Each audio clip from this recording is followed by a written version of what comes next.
What if I told you that the most powerful predator in North America in the Miocene epoch was not a saber-toothed cat, not a bear dog the size of a grizzly? What if it was a dog? 10 million years ago, canids were the underdogs of the carnivore world. Small, lean, which can only chase rabbits, not a huge megafauna. But one lineage refused to stay in its lane. It broke every rule of the canid playbook, and for 5 million years, it worked. The teeth Joseph Leidy pulled from Nebraska sediment in 1858 did not match any canid on record. Too massive, too blunt. These were not the shearing blades of a wolf. They were crushing tools, built to shatter bone the way a hydraulic press cracks concrete. Epicyon haydeni belonged to the Borophaginae, a canid subfamily that abandoned the wolf strategy entirely. Where their cousins stayed lean and cooperative, Borophagines grew solitary, muscular, and enormous. Xiaoming Wang at the Natural History Museum of Los Angeles County measured skulls rivaling a full-grown lion's. Can you imagine that? This dog's head was larger than a timber wolf's entire torso. A canid wearing the body plan of a big cat. But Epicyon was not the only predator rewriting the rules. Across the Miocene grasslands of North America, a quieter invasion was underway. The felids had crossed from Asia.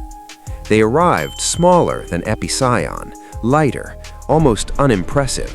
But if you had watched one hunt, just once, you would have understood the threat. Retractable claws, a killing bite refined across millions of evolution of ambush. Species like Machairodus and Borophaginae were building toward something Epicyon could not replicate. While the bone-crushing dog powered through carcasses, the cats perfected the one skill that would eventually decide everything. Two predatory philosophies, one continent, and if you ask me, only one would survive what came next. By 12 million years ago, the late Miocene savannas hosted both contenders at peak strength. Epicyon weighed over 100 kilograms, the size of a lioness. Wang's finite element analysis of Borophagine skulls revealed bite mechanics delivering crushing force beyond any contemporary cat. It did not need to chase, it did not need a pack. It could walk toward any carcass on the continent and claim it. Anything in its way simply moved. But the cats held a different kind of power, not individual supremacy, diversity. Borophaginae, Nimravides, Machairodus, each a specialist occupying a slightly different killing niche. For every one Epicyon, there were 5 felid species evolving around it. The dogs owned the carcasses, the cats owned the kills, and the kills were multiplying. Then it felt like the world betrayed Epicyon. Around 7 million years ago, North America's woodlands thinned and grassland surged outward. Prey grew faster, leaner, built for open ground. If you have ever watched a cheetah close on a gazelle across the Serengeti, that dynamic was already beginning here, millions of years early. For the cats, open terrain was opportunity. Their ambush tactics adapted, their bodies diversified. For Epicyon, it was a death sentence in slow motion. John Baskin's analysis of late Miocene faunal assemblages shows Borophagine diversity collapsing in the same stratigraphic layers where felid species multiply. When you look at the numbers, it becomes very clear what was happening.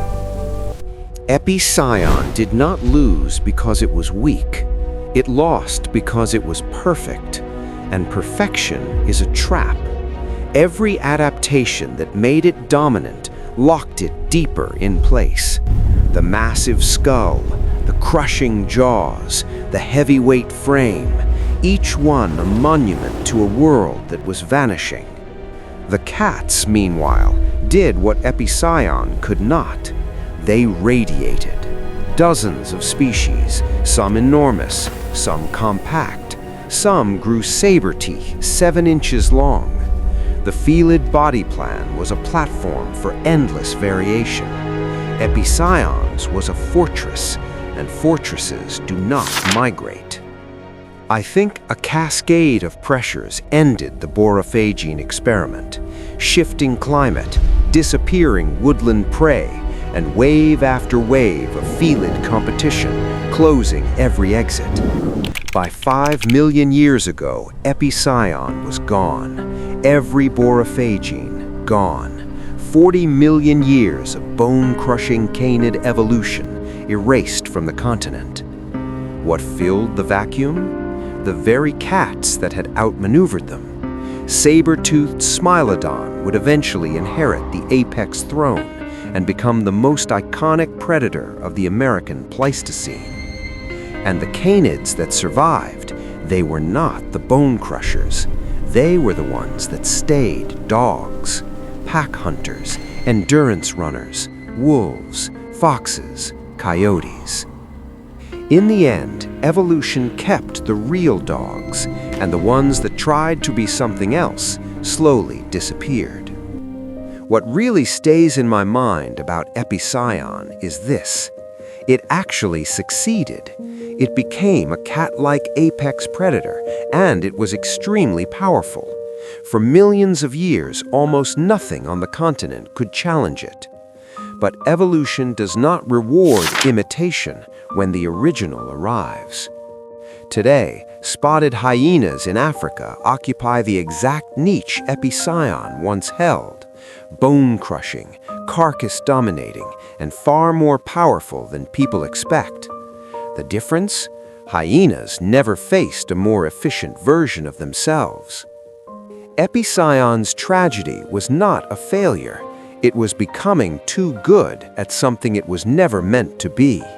And maybe that's the pattern. Nature builds the same kind of weapon twice, but the copy rarely survives longer than the original one. But the war between dogs and cats did not end in the Miocene. It reshaped both families for tens of millions of years after. Before dogs rose, before cats took over, there was a predator that ruled them both. Next time, Hyenodon. Million-year journey. Stick around for the next chapter, every Monday and Friday. I think, in the end, it was never about the dog forgetting what it was. It was about a world that never changed what dogs meant to be.